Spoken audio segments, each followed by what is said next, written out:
लेने की अवधि और युद्ध मेडल प्राप्त होने का उल्लेख भी उनके सेवा अभिलेख में मिलता है। आप स्वयं कल्पना कर सकते हैं, जब संचार साधन नहीं थे और पोस्टल डाक से ही मोर्चे पर तैनात सैनिकों की कुशल क्षेम का समाचार प्राप्त होता था। ऐसे कठिन समय में इन सैनिकों ने अपने परिवार से कई वर्षों तक दूर रहकर देश की आज़ादी की खातिर द्वितीय विश्व युद्ध में भाग लिया था, जिसका सुखद परिणाम ही था कि 1947 में देश अंग्रेज़ों की दास्ता से मुक्त हो गया था। आज उसी आज़ादी की हम 75वीं जयंती अमृत महोत्सव के रूप में बड़े उत्साह से मना रहे हैं। किंतु नगर निगम इंदौर ऐसे भूतपूर्व सैनिकों और उनके परिवारों के त्याग और बलिदान को अनदेखा करते हुए स्मार्ट सिटी के नाम पर उनके नीड से बेदखल करने का प्रयास कर रहा है। नगर निगम के इस प्रयास को भूतपूर्व सैनिकों एवं उनके परिवार के बलिदान का पुरस्कार समझा जाए अथवा इसे दंड समझा जाए, यह समझ से परे है। एमओजी लाइन्स में निवासरत दिवंगत भूतपूर्व सैनिकों ने न केवल देश और समाज के लिए अपने वर्तमान का न्यौछावर किया था, बल्कि आज़ादी के बाद भी इन भूतपूर्व सैनिक परिवारों के कुछ नौजवानों ने भारतीय सेना में भर्ती होकर देश और समाज की सेवा के लिए अपने वर्तमान का न्यौछावर किया। ऐसे सैनिकों में स्वर्गीय सर्वश्री ओम प्रकाश कामले, अरुण दिघे एवं सर्वश्री मनोहर करड़ले, मनोहर शिंदे, मन्नूराम यादव, छोटू थोरात, प्रताप सिंह, कैलाश कुशवाहा आदि शामिल हैं। आज़ादी के बाद भारतीय सेवा में शामिल हुए इन सैनिकों ने तो 1962 के भारत चीन युद्ध और 1965 एवं 1971 भारत पाकिस्तान युद्ध में भी भाग लिया था। यह एक वास्तविक सच्चाई है, जब सीमा पर सैनिक एक सहज प्रहरी की तरह अपने परिवार से दूर रहकर अपने वर्तमान का बलिदान करते हुए रात दिन हमारी सीमाओं की चौकसी करता है, तभी हम और हमारा देश दुश्मनों के आक्रमण से महफूज रहते हुए देश के अंदर सुख शांति और समृद्धि के साथ अपना जीवन जी रहा होता है। सैनिकों के इसी त्याग और बलिदान को ध्यान में रखते हुए भूतपूर्व सैनिक एवं उनके उत्तराधिकारियों के सम्मान की खातिर हमारे यशस्वी प्रधानमंत्री, रक्षा मंत्री और लोकप्रिय मुख्यमंत्री महोदय को इंदौर नगर निगम की स्मार्ट सिटी के नाम पर की जा रही इस कार्रवाई के संबंध में स्वतः संज्ञान लेकर भूतपूर्व सैनिकों एवं उनके परिवारों के आशियाने को बचाने के लिए आगे आना चाहिए।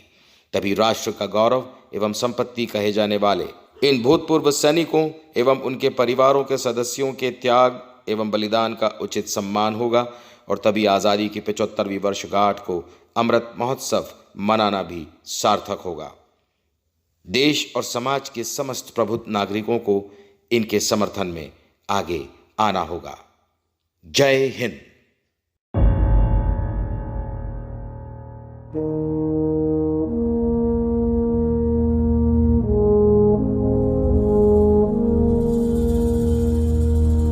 तलवारों पे सरवार दिए, अंगारों में जिस्म जलाया है, तब जाके कहीं हमने सर पे ये केसरी रंग सजाया है।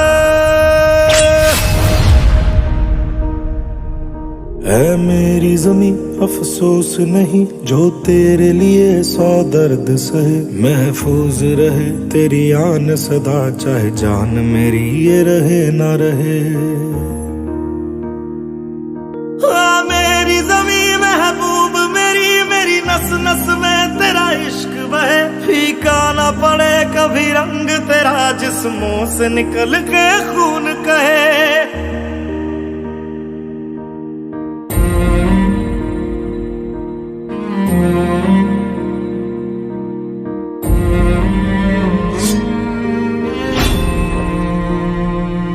तेरी मिट्टी में मिल जावा, गुल बन के मैं खिल जावा, इतनी सी है दिल की आरज़ू।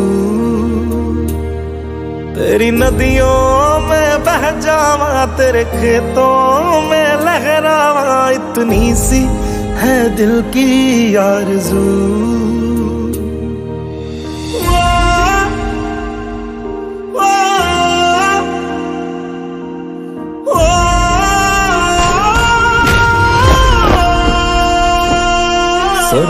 से भरे खलियान मेरे, जहाँ झूम के भंगड़ा पा न सका।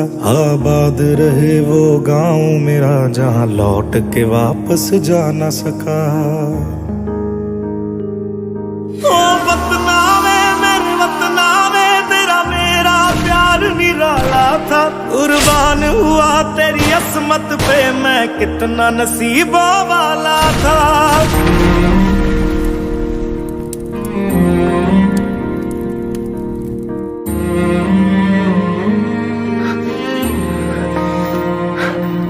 तेरी मिट्टी में मिल जावा, गुल बन के मैं खिल जावा, इतनी सी है दिल की।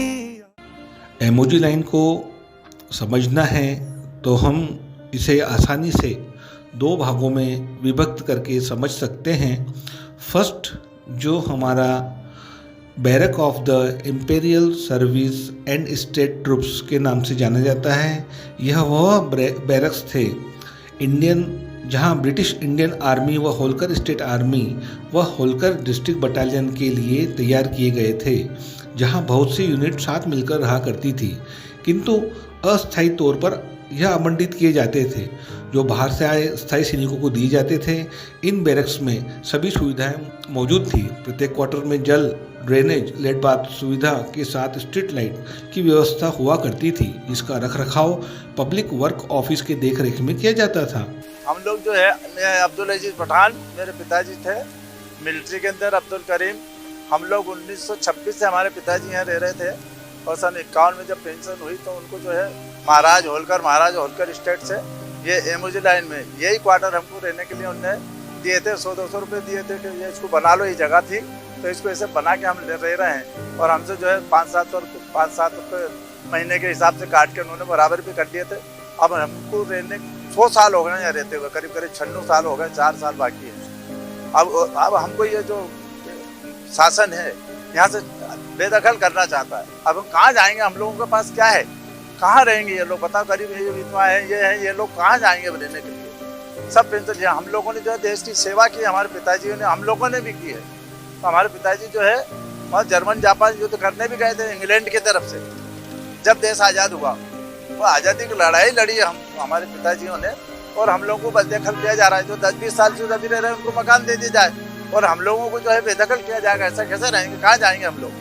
हाँ देखो, आप पेड़ पौधे पूरी हरियाली हमने ऐसी लगा रखी है, बिल्कुल हमारे यहाँ प्रदूषण भी नहीं होता, मच्छर भी नहीं हमारे यहाँ पे। इतना हमने अच्छा कर रखा है यहाँ पे। हर घर में झाड़ लगा रखे हैं हम लोगों ने, हर घर के पर 1-2 झाड़ है, देख लो आप। हाँ देखो भाई, मेरे को तो भाई भैया 83 साल की उम्र मेरी हो गई क्या, और 70 साल तो मेरे खुद को हो गए यहाँ पे। 70-72 साल रहते और जब से हम यहीं रह रहे हैं क्या है। और हम लोग कहाँ जाएंगे? हमारे पास तो नौकरी धंधा भी नहीं है, कुछ भी नहीं है हमारे पास तो है। मिल में काम होते थे, मिल का भी पैसा नहीं मिला हम लोगों को। अब कैसे क्या करेंगे हम लोग? हाँ, होलकर स्टेट के थे, हमारे पिता मिलिट्री में थे यहाँ पे, और घोड़े में थे हमारे पिता यहाँ पे क्या। जब से हम रह रहे हैं, छोटे से आए थे, जब से हम यहीं पे हैं एमओजी लाइन के अंदर ही, जब से यहीं रह रहे हैं हम लोग। और हम जाएंगे कहाँ छोड़ के यहाँ से? नेहरू जी ने जब यहाँ से खाली कराने के लिए आए थे तो नेहरू जी ने को खबर करी थी यहाँ से एमओजी लेन से, और उस लेन के अंदर रामचरण करके थे, तो पुलिस आई तो वो दरवाजा बंद कर रोने लग गया। तो फिर नेहरू जी को तार किया तो नेहरू जी ने कलेक्टर को फ़ोन किया कि भूतपूर्व सैनिक जहाँ रह रहे हैं उनको सताने की जरूरत नहीं है, उनको वहीं रहने दो। जब से अभी तक चले आ रहे हैं हम, अभी तक हमारे किसी ने कुछ भी नहीं करा। और अब ये आ गई सरकार तो हमको कह रहे हैं मकान खाली करो, यहाँ से तो जाओ, यहाँ से कहाँ से जाओ? हम लोगों को यही हो गई। और अगर हम थे तो हम तो मरने को भी तैयार, मार दो गोली हमको तो, अगर नहीं देना तो हमारे पास।